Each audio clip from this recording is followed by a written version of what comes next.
sure. I'm going to. Okay, so welcome to the Chakra Way Meditation Podcast. And today I have the gorgeous Olivia. I didn't ask you how you pronounce your name. Arezzolo. Sì, Yeah, Arezzolo. Perfect.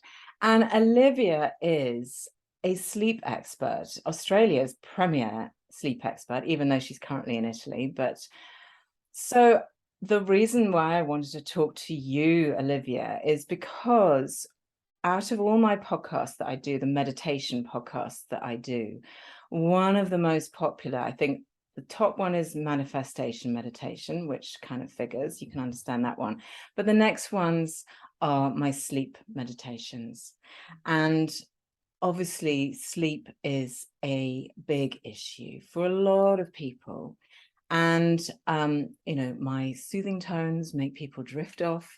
Fabulous. I'm happy about that. That makes me very happy. But you are a sleep expert. So I wanted to talk to you about more techniques and more, the sort of almost the science behind and the energy behind the problems that we have with sleep.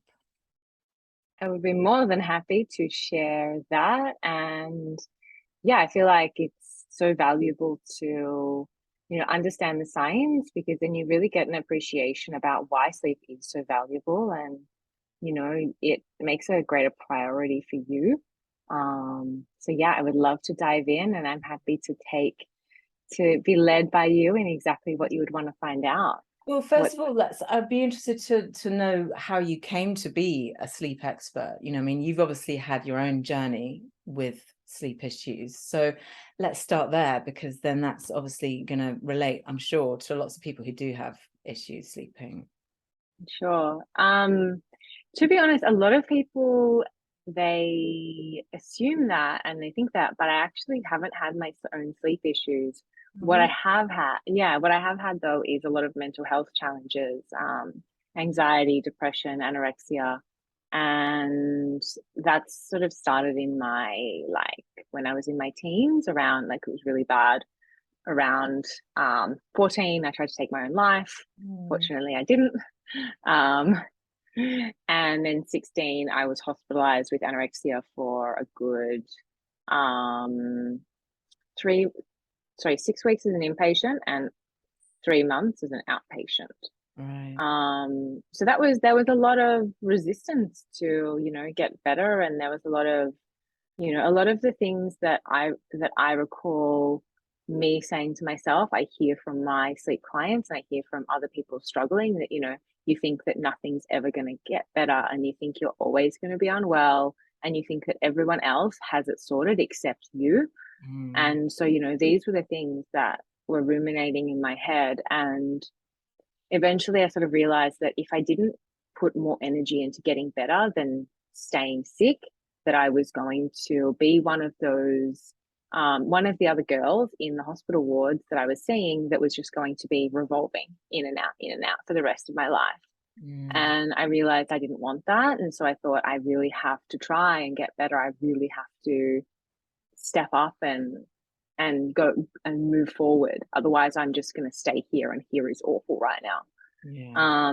So I used a lot of my supports. I had a team of coaches, therapists, and eventually I did get a lot better, and began to enjoy my life again, and move forward. And I remember being able to laugh and enjoy my time, and be free from those thoughts that I wasn't good enough, and that I should just give up, and nothing was working, and all of that. I really moved into such a lighter space, which was so beautiful, and was like I had a new lease on life. And because of that, that's why I got into my coaching, is because I wanted everyone to feel that transformation as I had myself. Yeah. That's a big journey to come on as well. And when you are in that state, when your energy is in that anxious, depressed, and you've got this I don't know, it must be like a thought process that has become hardwired into you, that you Yeah. know, I can't pretend that I know much about anorexia, but I know that it's very much that thought process that rules you, and it must take so much strength and courage and vulnerability all at the same time to pull yourself out of that, and to have support is the most important thing. I think when we're trying to create transformation within ourselves, you know, we need to have, you know, it takes a village, you know, we need to have that support around us, don't we, that shows you that you can do it, that gives you the tools, if you like, to create change within yourself. Yeah, Definitely. I think, you know, although you might not have had you know, anorexia, I'm sure that, you know, everyone has had their own challenges with mental health. I rarely know a person who's come to me and said, I have had no problems with mental health at all. I have never been anxious or depressed. yeah. If you know that person, you should send them that way because I want to quiz them on all the things they're doing. But you know, Exactly. I feel like you know, so my challenges were around like, you know, I guess the behavior was anorexia, and but the thought pattern is really similar to the people that I coach for sleep. It's that, you know, that they're doing everything but nothing's working, that they'll never get help, that, you know, it's too much effort, it's too hard, that, you know, that they're always going to end up reverting back. You know, these are common thoughts that don't just apply to one mental illness, they're actually across the board. And that's sort of why, so after I had my experience, I didn't just want to just do like eating disorders, because I had had experience not just with eating disorders, but also like depression and anxiety. And so I just wanted to help people feel their best inside and out. And, you know, so I coupled my experience, and I studied because I thought, okay, how am I going to help people feel their best inside and out? Having, you know, having an understanding of psychology, sleep, nutrition and fitness. And so I studied for 9 years and I got all my degrees. And then I started coaching. And then I started coaching different areas. And it just turns out I was really good at helping with sleep. My sleep clients were getting great results. And then I dug into a bit more and I realized that everyone was struggling with sleep and nobody knew what to do about it. And I thought, you know, I feel like there's a space for me to be a leader in this field, because I've always envisaged myself as a leader, like ever since I was literally like 5 years old. And I used to stand in front of the mirror and dance and sing and pretend that there was like a crowd outside. And I was just like, Ladies you know, and I had the gentlemen, right, Olivia has arrived. right, right. I always saw myself as being a leader. And then I noticed with sleep, there was such a massive need for it. And I was like, who's a sleep leader that I know in Australia? You know, like, and I was like, there's no one. I was like, oh, I think I can be the sleep leader. And so I specialized on my work, and then the universe gave me very, very strong signals. I'm quite intuitive as you are. And you know, it gave me really strong signals. It wasn't just that everyone was coming to me for sleep advice, that was one, but also in terms of my media presence, you know, within months of specializing, you know, two of the biggest brands in the bedding world, Sealy Posturepedic and IKEA, approached me to be their media spokesperson. Wow, Like, huge, that you know, is, like yeah, huge, that's a big, like, lovely sign there going, yes, right? you're doing the right thing. How gorgeous. Exactly, Yeah, yeah. yeah. And so I just really trusted that. And that was, you know, 2018, and really just continued on that journey, you know, being, you know, in more like been writing more. And, you know, now I've done a lot of TV, you know, be it Studio 10 or Sunrise or The Today Show. And then Forbes featured me last year, which was really cool. Wow. Yeah, thanks. And then I wrote a book last year as well. Yeah, I wrote a book and it was published this year, Bear, Lion, Wolf. Um, so yeah, so it's Congratulations. Yeah. thanks. So you have found a really important niche to fill. Yes, And this is yes. one that's obviously like really required by a lot of people. and it's been received really, really well by the sounds of it. You know, all this attention is exactly what you want when you find your niche and you go, yeah, I've landed in exactly the sweet spot. That's perfect. So we can be assured that you know your stuff, you know what you're talking about here. So let's get into the sort of the meaty bit of helping people. So I know those people who lie awake at night have now got their ears pricked up. And I have to confess that I have always said that sleeping is one of my talents. I am a very good sleeper. I can lie down, have a nap anywhere. I get into bed, 10 minutes, I'm gone and I'll sleep, you know. So I have never had a sleep issue. So I can't pretend that I understand what it feels like. Yes, I've had nights where I can't go to sleep and you toss and you turn, but eventually I go off, and it's not something that stresses me out. But I can imagine if you get into your bed and you've got this anxiety rising of like, am I actually going to go to sleep or not? Or that inevitability of, well, I'm just going to lie here. Like that must be so just exhausting mentally and physically. So talk me around the science of what it is that stops people from being able to just fall asleep. So on a psychological level, usually it's anxiety. You know, that sense that they've just got so many thoughts in their head that they just can't switch off, that, you know, that, yeah, their mind is just too busy.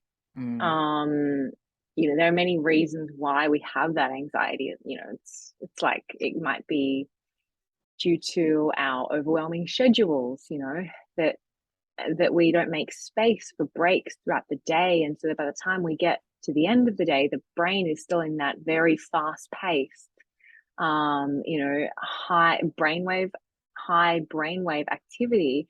And so just because it's 11 o'clock at night, if you've been functioning, you know, as on an alpha or beta brainwave, which is what we're in right now, just because it is 11 p.m. at night, if your brain is trained to be in those brainwaves, it's very hard to shift down into those slower brainwave patterns, such as theta, which would then allow you to dive into deeper sleep, such as delta. So what happens is our brains are neurologically wired to be in the fast lane, essentially. But in order to fall asleep with ease, we need to go from fast, shift it down with gear into the slower lane, and then that allows us to go into that slowest lane. But the thing is that why people find that so difficult. So one, anxiety and stress is one factor, but it's also that brain activity, that speed of brain activity, that means that we cannot fall asleep, that we struggle to switch off. That's also catalyzed by blue light. Now, blue light, as in things from our phones, exactly right. We had a great discussion about phones before, and I fortunately I don't have a phone that I can show you right now because I got a bit Italian and anyway.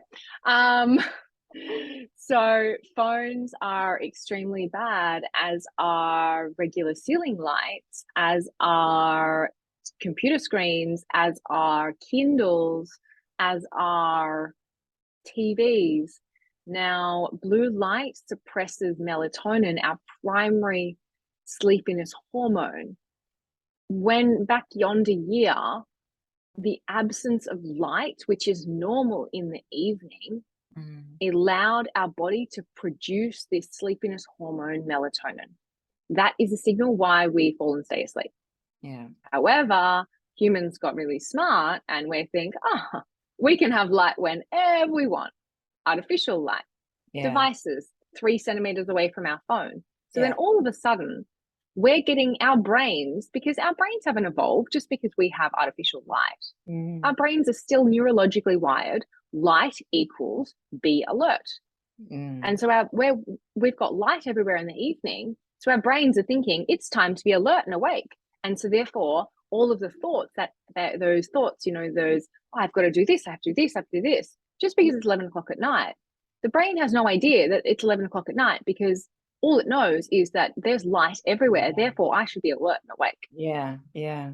I mean, it's that in terms of, you know, in energetic terms, and when I'm talking about sleep in terms of the chakras, it's all about the third eye, which encompasses, in a physical terms, your actual eyes. And in terms of your endocrine system, it's your pituitary gland. So when the light enters into your eyeballs, it goes through, and you know, these beautiful braids of nerves take straight through into the pituitary gland, which is the one that produces the, am I right in thinking it's the pituitary gland that produces melatonin, that gives you that? So is that, so it manages your circadian rhythms, your and so it's really clear. Yeah, you know, I mean, really not that long ago, in terms of evolution, we, you know, got dark, went to sleep. And Correct. now we can't do that. And it's Correct. this blue light. So again, you know, this is another interesting thing to me, because blue is one of the higher frequency color ranges or vibration, isn't it? So would having like a red light, or, you know, which is the sort of the opposite end of the spectrum, is that something that, like, if you put on your rose tinted spectacles as you went into the evening, would that, how does the blue light versus other lights, of what is it that does the damage, if you like? Yes. So exactly as you have identified, very smart. I love it. So blue light is the one that suppresses melatonin specifically. It's that wavelength. It's like 450 nanometers to 5 something. But red light does not suppress, it does not suppress melatonin in the same way. So how to manage blue light and how to manage evening light, because I don't feel it's reasonable for me to say, okay, well, blue light's a problem, so I want you to walk around in darkness after, Yeah, you know, just for all, switch off all your devices, switch off the television. right? I It's just not going to happen. exactly, Yeah, exactly right, exactly right. But you know, the management is to in the home you have red lights like a kid's night light. Now that actually allows the body to produce melatonin, so you stay and you find it easier to fall asleep and you stay asleep throughout the night. Another management strategy is wearing those red blue light glasses and orange tinted blue light glasses. And I have recommendations I'm happy to share with your audience in the show notes, no problem. Yeah, because what that does is you can still have a small amount of light entering to, you know, help you see, but it doesn't compromise melatonin production to the so extent, or to any of the extent that, because they're 100% blue light blocking. And so it's just so the body can still produce melatonin. So if you were to put on these blue light blocking glasses, which I'm imagining are sort of, you know, red-ish affair, and you were to look at a screen, look at your phone or the television or whatever, how does it alter what you see? I mean, could you pop them on at sort of 9 o'clock at night whilst you're still watching television, in the hope that you can just turn it off, go upstairs, have a shower, get into bed, go to sleep? Like, so without doing a whole big wind down thing, can you, I guess my question is, can you actually watch television or look at devices and see it normally with these glasses on? You can definitely watch TV. It's definitely not a normal experience. It looks red or it looks orange. Yeah. But I don't think that's a major problem, because then it probably won't encourage you to stay on it so long. No, exactly. And you're finding that you find that this really makes a significant difference to. Yeah. So there's nothing that has greater control over circadian rhythm and over our melatonin levels than blue light. So do you think, so what I completely understand that the science behind it is irrefutable. It works, and that's really clear. And I get that from, you know, from coming at it from a sort of chakra point of view with the science, it all lands up in exactly the same place. but there's an interesting sort of psychological part of it to me, that does the placebo effect of it also have an effect? Like, you've got your glasses on, you go, okay, so this means I'm going to go to sleep. So you're telling yourself that that is a possibility, and that Oh, therefore makes it more likely. Do you think there's that for part? sure. Like absolutely. And like, placebo effect in clinical research, the placebo effect is more powerful than anything. Yeah. Um, and so, and equally, I think that's really relevant when people are undergoing stress. A lot of people Mhm. tell themselves, I don't sleep well when I'm stressed. Yeah. So they do everything, but psychologically, they're preparing themselves and they're telling themselves stress equals I don't sleep well. And so they can do everything, but they don't sleep well because they're writing their own, their own story, in that they can do everything, but they're not going to sleep well. Yeah. Yeah. Um, Almost like they're manifesting correct, their sleep issue. Yeah. correct. Yeah. So yeah, but it's interesting because, I know this science of, blue light, and, scientifically it is the most, has the greatest influence over our circadian rhythm. But, and you can't even test for this because it's not possible, what's the power of belief, It's a big question. It's right? something you can't quantify that. I mean, I guess you could give people, say, you could give a test group the real glasses and say these are going to help you sleep, and then you could give another test who don't know what the real glasses look like, and they've got, I don't know, green light or something, different, and go, these are going to help you sleep and see. But yeah, it's it's a belief system that will assist. I suppose it's giving yourself permission, isn't it, to so the blue the this blue light glasses, or anti-blue light glasses, are obviously a really big factor for anybody who's having big sleep Yeah. issues. um, It's not even anyone who's having big sleep issues. It's anyone who wants to improve their sleep. If yeah, there is one thing I can tell you that is going to make a difference, it's that. right. Like, and so, but it's quite funny because I feel like everyone does all the other things. Like, they'll take the magnesium, or they'll, use a bit of lavender, or they'll, shut off from screens an hour early. It's like you can do all of these things, but if you block out blue light for at least 2 hours before bed, 3 hours if you're a late chronotype, a wolf. If you don't know your chronotype, take the link in my bio. I will share with I you want to guys. talk about In this. Yeah, right. But yeah, basically, if you are not blocking out blue light for 2 hours before bed, you can do everything else right, but you are still going to struggle to sleep. And Mm. so, rather than trying to do everything except the really important thing, I think it's much more strategic and effective to do the really important thing Yeah. first.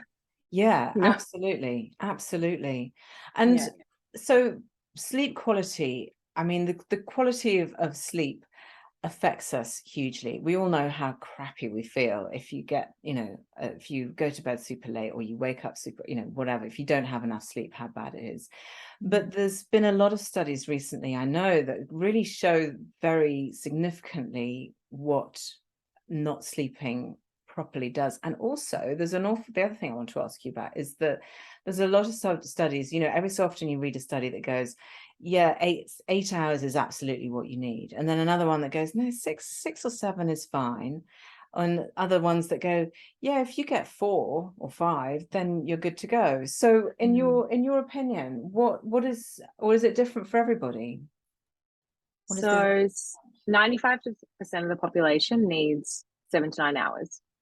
right? That's not to say that their 5% doesn't exist, but it's very unlikely that you are in that 95, that 5%, because you're 95% more likely to be in that group Yeah. of 7 to 9 hours. But yeah, like there is, I think belief does come in here again.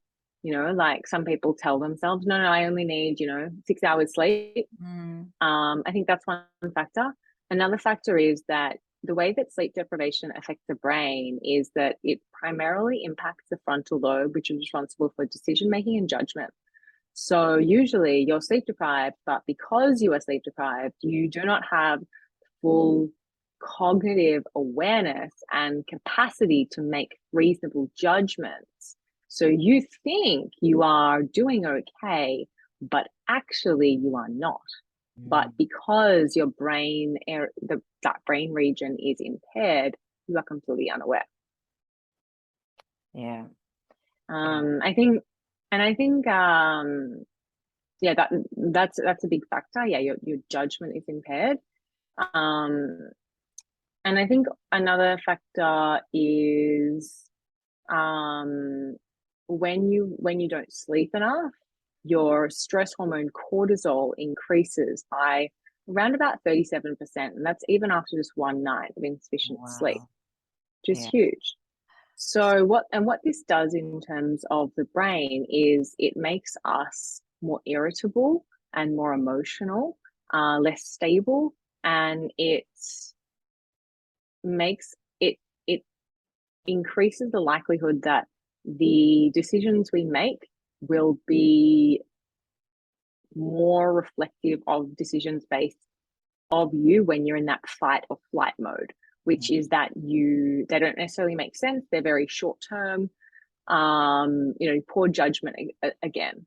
So I think that's a factor as well. So, a lot of people think they don't need 8 hours of sleep, but actually you probably do. It's just that your brain is sleep deprived and can't detect it. Yeah. So obviously, it's a wonderful moment in our day when we do manage to drift off, and the benefit is obvious. We can't function. Sleep deprivation is a form of torture and has been, it's a fundamental part for us. Excuse me.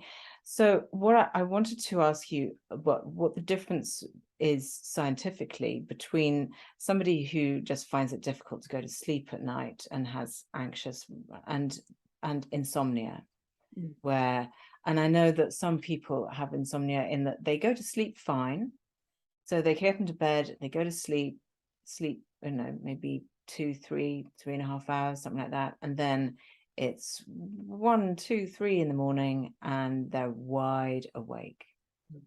And that is, I know insomnia is a whole different ball game in terms of sleep issues, perhaps. But educate me.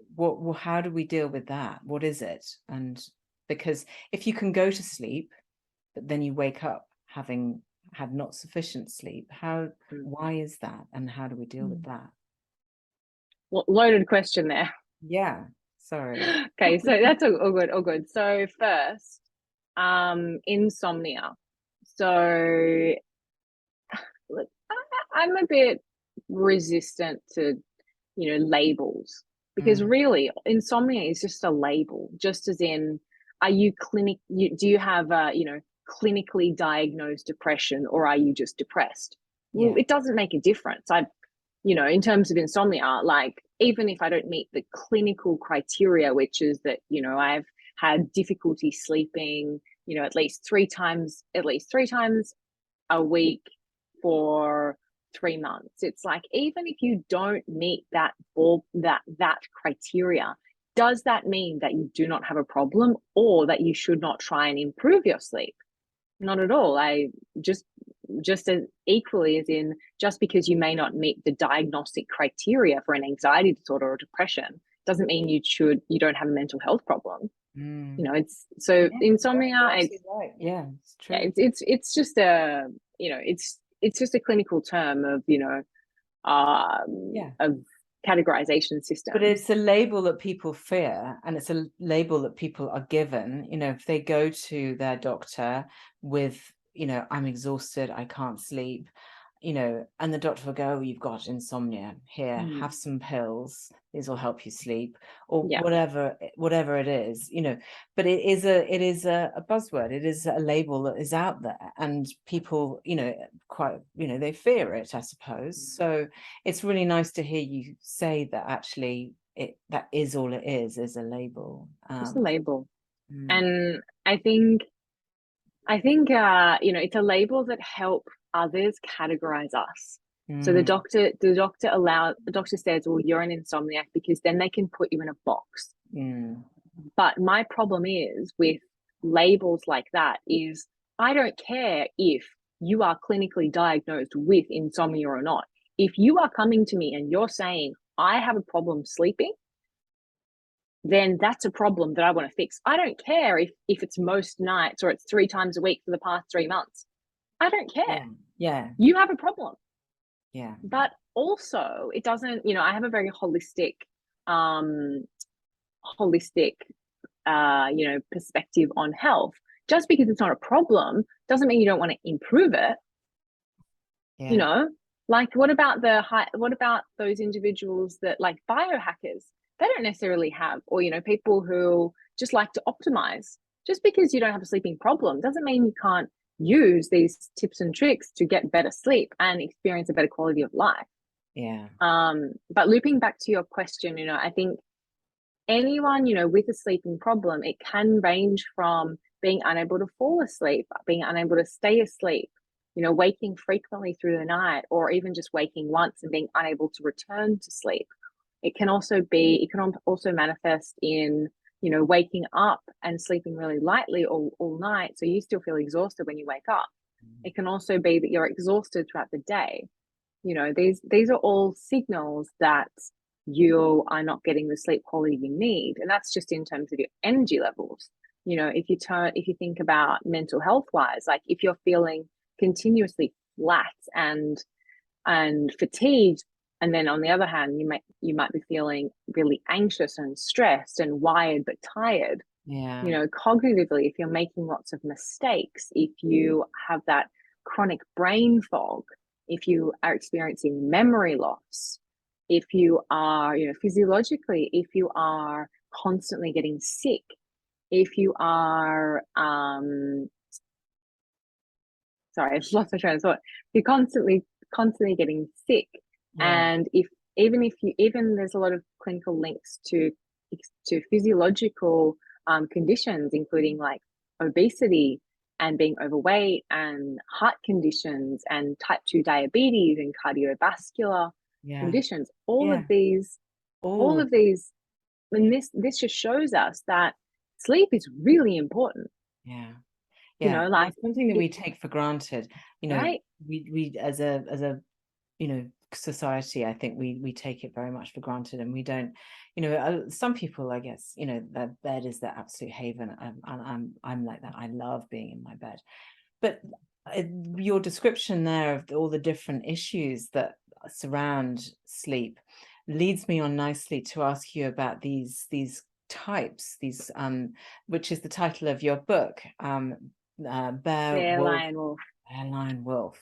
So these are 3 types. So you kind of, most people, I would imagine, fall into one or of these types. So is there specific instruction to each type as to how to solve their sleep issues? So just talk me through just loosely what they are, these types. Sure. So you have so the first chronotype is a lion. I say the first because they're the ones that like to get up the earliest and like to go to bed the earliest. Okay. So that's in terms of their sleep quality. Compared to bears and wolves, they have the fewest sleep problems, but that doesn't mean that they're not still challenged by the problems that we all face, such as difficulties falling asleep and, you know, sleeping deeply. But I think it's really interesting to know that, you know, outside of, you know, the actual what it predicts about our sleeping habits, chronotypes also predict what health conditions that are most relevant to their group, as well as personality traits, as well as productivity times. It's like lions, of all the sleep type, they have the greatest problems with anxiety. And I'll continue on the lion path for now, and then I'll get to the others later. But yeah, so they have the greatest problem with anxiety. but overall they are the most health oriented, and so they have the fewest health problems overall. Productivity wise, they're the best in the morning, so best before midday, and that's also when they should do all of their most important complex cognitive tasks. So that's a lion. Then you've got the one at the other spectrum, end of the spectrum, which is the wolf. Now they are the real night owl of the bunch, and I'm sure you know these, and I'm sure you know wolves, because they're the ones that they want to stay up all night, or maybe not all night, but they're happy to go to bed at say 12, 1 o'clock in the morning. Mm-hmm. Do not want to wake in the morning until at least 8 a.m. and that would be the earliest time if they chose. Yeah.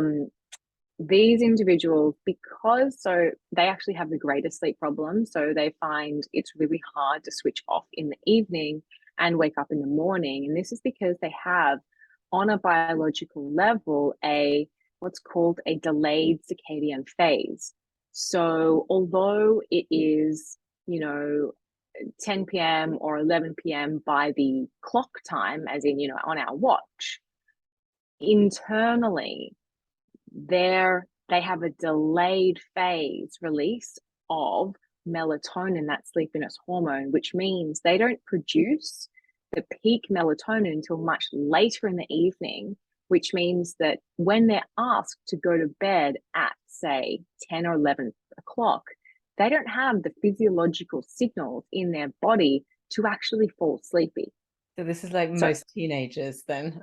Yes. So being a wolf is most common for teens. Yeah. And yeah. My son's like that. He's like, I can't go to bed before about 3. And then he sleeps till midday. I'm like, it's just wasting your life, But it's interesting because it sounds like, it might sound frustrating, but and it might think I think a lot of us think, oh, it's because they're often just on like gaming all night, or talking to their friends online, or on their phones or whatever. But being a wolf, having that delayed circadian phase occurs in every single mammal that goes through puberty.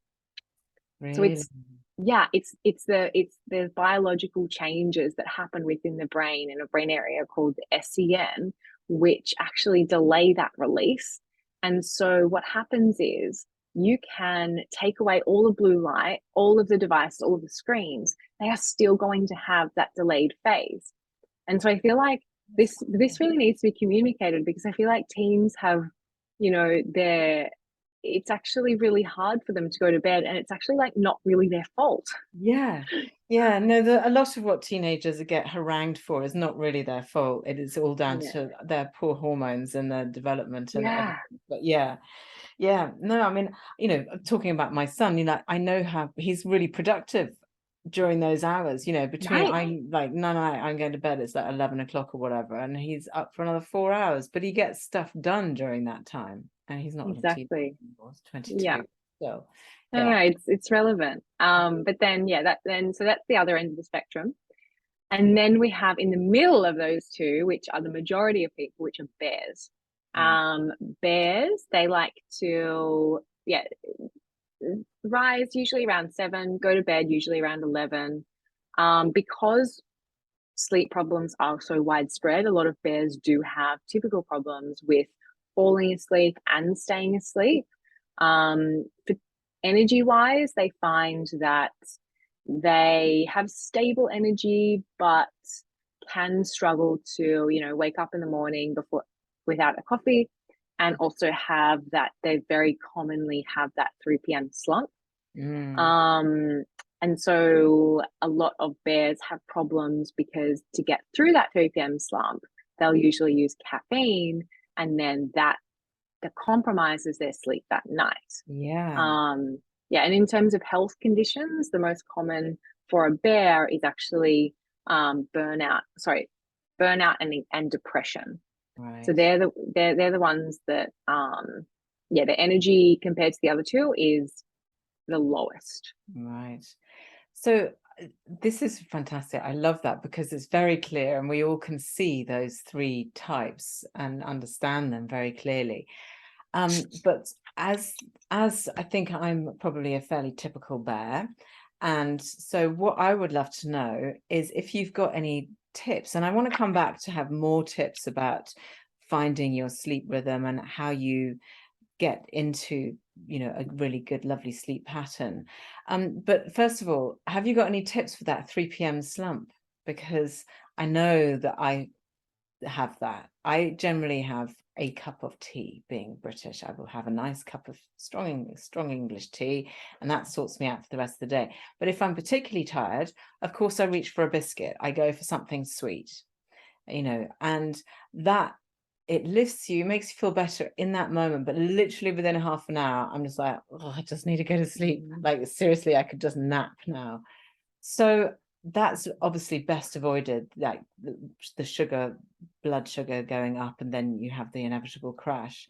But how do we deal with it if we are you know, big into our coffee and we need lots of coffee to keep us going in the morning, get us going in the morning, and then we need another coffee in the afternoon, but that is affecting our sleep? What tips do you have for people who are sort of battling with that side of the sleep, you know, that battle? That battle, absolutely. So one thing, you know, in terms of my recommendations, I don't recommend caffeine after 12 o'clock for anyone. It's what caffeine does, and I'll include this because otherwise somebody's just like, okay, I get it, you know, I shouldn't have caffeine. No, but it's really important. When you know what it does, then you're like, okay, it makes a bit more sense. Okay. So there's this hormone called adenosine, which caffeine suppresses. Adenosine is a sleep promoting hormone. Just like melatonin, it helps us fall asleep. But the reason why adenosine builds up is through being awake. And so this is why you get to the end of a day, and it's not just melatonin that's making you sleepy, but your levels of adenosine are really high. If you have caffeine, now what this does is it masks the effect of adenosine. So then you're super, super stimulated and you think, I don't need to be asleep at all. I'm really alert and awake and this is great. I'm doing all of my activities, right? Which is great whilst that caffeine is masking you. And then the caffeine wears off. And not only do you have the buildup from adenosine before, but you've also been awake longer. So you've given more of it built up. So that's why you have that caffeine crash. Right. And energetically, what do you do then? Then you think, oh God, I've reached for either another coffee or another stimulant or some sugar to pep you back up. And so it goes on this wild roller coaster. And the reason a lot of people need adenosine in the morning, need caffeine in the morning, is because they're actually not getting the sleep quality they need to feel rested and rejuvenated. And so you're arriving to the day and your body is already fatigued. Yeah. I mean, I find it quite alarming that the vast majority of adults find that they tell themselves they cannot start the day. They cannot even have a conversation before they've had, you know, however many cups of tea or coffee, but they've had their caffeine input. And they feel like that's the only thing that gets them going. And I know that people listening to this will go, yeah, that's me. I can't even do anything before I've had my first cup of coffee. So how to remedy? Okay, so there are some really great natural tools that we have at our arm's reach. I can't emphasize the importance of light enough. Light during the day and to wake us up is actually really helpful. So when we're exposed to light, it reduces that sleepiness hormone melatonin, so we naturally feel more alert. It also helps us produce serotonin, an awakening hormone, which also is our feel-good hormone, which is exactly why we feel so good in the sunshine, because our cells are producing happiness hormones. So light is one of the best tools. So, you know, even if you're super exhausted, even simply just going to sit in the sun, that is going to bring your energy levels up. Yeah. Outside of that, going for a walk or doing brisk exercise. There was a research paper that found 15 minutes of stair climbing boosted energy levels more so than a 50 milligram shot of an espresso. Really? I love that. Seriously, Oh, that's right? yeah. Right. And so, you know, imagine a walk in the sunshine. Yeah. Great. Exactly. I mean, for me, my prescription would be a few good sun salutations, you know, a nice, good flowing. So this is the other thing that I wanted to ask you about, because obviously as a yoga teacher, you know, I'm interested just as a layperson about this, about sleep, but as a yoga teacher and a breathing, you know, pranayama and meditation teacher, you know, the importance of the breath, the importance. So do you manipulate, do you use the breath as a tool? Because I know if I'm lying in bed and the thoughts are racing, what I do is I just bring my attention to my nostrils and I just observe my breath. I can use a, you know, fair few different number of breath techniques that I know are going to soothe my nervous system and quieten my brain. But do you use any of that as well, breath work? Because I find that that was what works if I have a trouble. It's something that I have used with some clients, Mm, and I do recommend it sometimes, but I don't necessarily recommend it all the time because I feel like a lot of people are not familiar with it, and it actually creates more anxiety because they don't they're already anxious trying to get to bed, and yeah, then I'm suggesting to do something that they're also anxious about, and they're just yeah, even more anxiety, and it's just yeah. that. That makes Whereas, perfect sense. Yeah. yeah, whereas if somebody's actually familiar with it, then Mm, 100% I recommend meditation, breath work, you know, even some yoga. But if they're not familiar, then I don't want to increase their anxiety even further. Yeah, that's but in incredibly terms, kind of you. no, yeah, That's very considerate. I'm But very yeah, helpful. makes perfect sense. Because yeah, because in terms of the actual research, there's phenomenal research around, like, particularly around the emphasis of, on meditation, which is, you know, just essentially reflective of breath work and breathing. You know, long-term meditators spend 3 times as long in slow wave deep sleep than non-meditators, and they have 4 times the amount of melatonin compared to non-meditators. Wow. And and also people who meditate, so the same people on the nights they meditate compared to those that on the nights they don't have higher levels of melatonin. So Well, there you there's a go. lot of evidence, and I'm, you know, I'm the lovely fellow who connected us, Tom Cronin. Hi, Yeah. Tom. Thank you. He taught me to meditate, and you know, I'm a big fan, and I know how grounding it is, how calming it is, how soothing it is. Yeah. And so, you know, I encourage everyone to learn how to meditate and, you know, practice that, and then, you know, you can follow along with, you know, your breath, and that can be the grounding that you need. But at the same time, you know, appreciating that it doesn't just happen, you know, overnight. Like, Yeah. learning how to breathe properly takes time. And Yeah. so give yourself support, and, you know, learn how to do it properly and give yourself time to do that. And Yeah. then implement that before bed, and it'll be revolutionary for you. Yeah, yeah, no, I absolutely. I mean, I think you're preaching to the converted here. You know, this is a, you know, hopefully everybody who's listening to this also listens to my meditations. So hopefully already feel the benefit. And I know that, you know, because I said it, like I said at the beginning, you know, there's my sleep meditation where I just sort of try and soothe people in and lead them with that breath work. And soothing and relaxing and so on, you know, I hopefully that also helps. So Olivia, I'm really excited, but you've got so much going on your website. You've got there's this lovely test that I did it, I'm a bear. Yay.